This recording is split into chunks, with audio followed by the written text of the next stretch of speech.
नमस्ते Sacho Satram 19 May 2026 ते एक तमाम निहायत ॾुखोईंदड़ ख़बर आई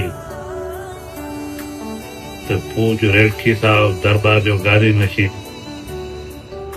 रेड़की साहब जो राणो साईं सातराम साहब इन दुनिया मां लाॾाणो करे रहिया। उन ख़बर अचण खां पोइ सॼी दुनिया में, सॼी सिंध पाकिस्तान में जेके बि साईंअ जा पैरोकार हुआ, हमदर्द हुआ, रेड़की साहब दरबार जा जेके बि उन्हनि जा अक़ीदतमंद आहिनि, सॼी दुनिया में उन्हनि जो हिकिड़ो वॾो अंक उते ॾुख जी लहर छांइजी वई। मूं समेत हज़ारनि लखनि जे तइदाद में जेके हुन जा अक़ीदतमंद आहिनि, पैरोकार आहिनि, उन ते हिकिड़ी वॾे ग़म जी कैफ़ियत छाइल हूं साईं जे जिन जूं जेके आख़िरी रस्म रेड़की साहब में 2 ॾींहं उन में शरीक थियुसि। उते जेके जज़्बाती मंज़र हुआ ऐं जेका माण्हुनि जी ॾुख जी कैफ़ियत हुई ऐं जेका माण्हुनि जी साईंअ सां अक़ीदतमंद, न्याज़मंदी, मोहबत, प्रेम, आउं सम्झां थो अहिड़ा हिन दौर में तमामु घटि असांजे दरबारनि जा जेका गादीनशीन ऐं सिंध में सॼी जेका सिंध में हिंदू बिरादरी आहे उन में अहिड़ा माण्हू आयल पिया। ऐं हिन मौक़े ते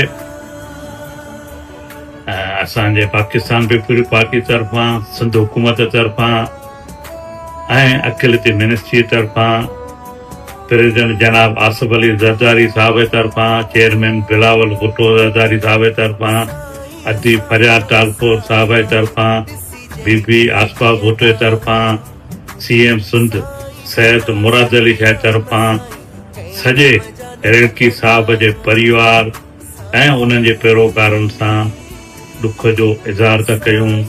ऐं सम्झां थो त पाकिस्तान पीपुल्स पार्टी उहा वाहिद पार्टी आहे जेका सूफ़ीज़म,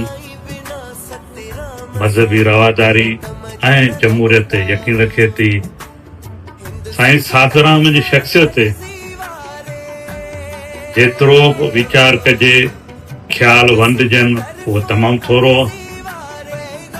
जॾहिं पहिरियों दफ़ो आउं साईं सातराम सां मिलियुसि, हिन खां तक़रीबन 10-12 साल जी अॻु जी ॻाल्हि आहे, त हुनजी शख़्सियत में जेका सहर हो, जेका हुनजी शख़्सियत में मोहबत हुई, प्यार हो, सुकून हो, रुहानत हुई, सच पुछो त पहिरीं मुलाक़ात में हुन जो को तासुर ऐं हुन जेको पंहिंजो रवैयो ऐं जेको ख़ुलूस ॾिनो, अॼु उन नतीजे में आउं ईअं सम्झां थो त साईं जूं उहे मोहबतूं, उहो ख़ुलूस, उहो प्रेम, उहो सभा अॼु ॾींहं ताईं साईं जूं उहे यादूं महफ़ूज़ आहिनि।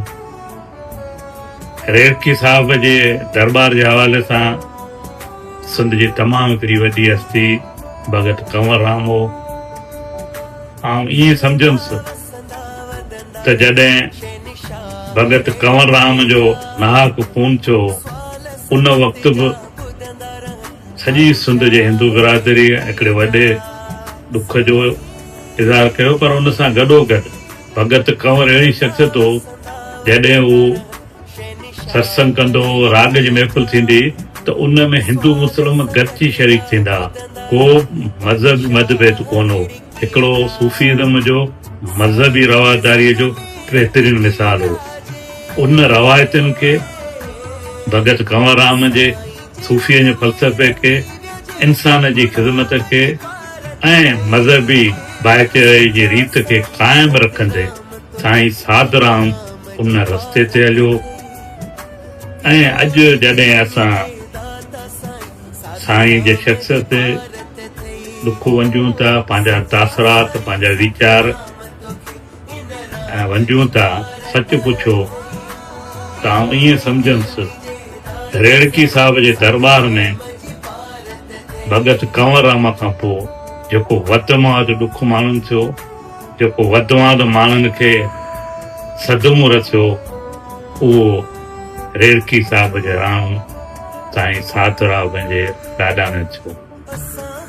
ऐं सिर्फ़ु रेड़की साहिब जे दरबार जा पैरोकार न, पर अॼु जे दौर में सिंध सॼीअ जा असांजा मुस्लिम दोस्त ॿार हिंदू बिरादरी ईअं ई हिते सॼी दुनिया में साईं जा पैरोकार उन में हिकिड़े वॾे साईं अकीमंद साईं जे उन मोहबत, साईं जे उन फ़लसफ़े, साईं जे उन रोशन ख़्याली मज़हब रवादारीअ खे जेका मोट ॾिनी आहे, उन में जेका ख़ुशबू महसूसु थिए थी त सिंध सूफ़ियुनि जी धरती आहे। मज़हबी रवादारीअ जा बहितरीन मिसाल आहिनि ऐं इहा ई मज़हबी रवादारी सूफ़ीज़म सिंध ऐं पाकिस्तान जी तूं आहे। ऐं सम्झां थो त सिंध में छा सचल सामी आहे त भगत कंवरराम आहे, रेड़की साहिब जो दरबार आहे। ईअं पंजाब में बाबा गुरु नानक शाह आहे, बुले शाह आहे। पूरे पाकिस्तान में सूफ़ीज़म जो हिकिड़ो वॾो प्रचार, वॾियूं शख़्सियतूं आहिनि। असां मालिक जे दर ते अरदास था कयूं त साईं साधूराम साहिब जे रूह खे शांती अमन हुजे ऐं साईं जे जेको संदसि पोयां परिवार रेड़की साहिब जो सॼो परिवार उनखे सब्र ऐं हिमत ॾे। ऐं ईअं ई साईं जे ॾसियल वाट ते, ॾसियल फ़लसफ़े ते, ॾसियल भगत कंवरराम जेको वीह में सोच आहे, उन्हनि ते सॼी साईं साधूराम जे परिवार खे इहा सघ ॾे। उहे सभई गॾिजी साईं साधूराम जो जेको फ़लसफ़ो, जेका सोच उनखे अॻिते वठी हलनि, भगत कंवरराम जो फ़लसफ़ो उनखे अॻिते वठी हलनि।